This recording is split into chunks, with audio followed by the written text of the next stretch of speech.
Noong tinanong ka nila kung bakit ako ang napili mo, hindi ka nagdalawang isip na sumagot at sinabing, dahil ako to, hindi kailangan ng paliwanag, basta ka mo malinaw sa'yo na ako na to. Hindi ko kailangan maging mayabang para lamang ipangalandakan na sa kabila ng pagiging hindi ideal na tao, pinili mo kong ipaglaban sa buong mundo.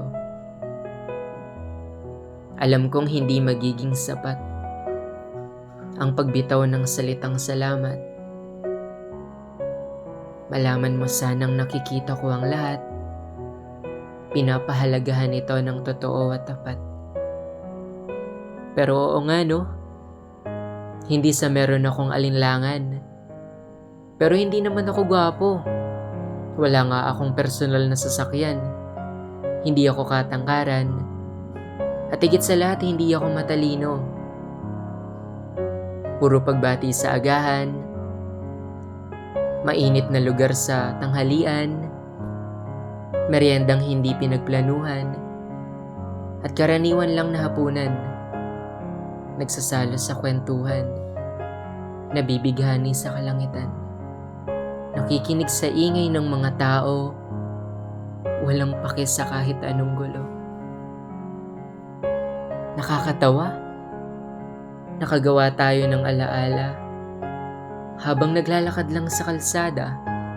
Hindi kailangan ng kalidad na lugar, basta kung saan lang tayo dalhin ng mga paa nating hindi napapagod. Banayad ang pag-ikot ng mundo, ramdam kong buhay ako, at lahat ng yon ay dahil sa'yo. Dahil hindi mo pinagdudahan ang pagmamahal na kaya kong ibigay. Hindi mo ko hinusgahan, hindi ka natakot. At ngayon, naniniwala na ako. Hindi totoong bulag ang pagmamahal. Oo, wala itong perpektong hugis at anyo. Pero isang bagay lang ang tinitiyak ko. Magtatagumpay ako sa buhay para sa'yo.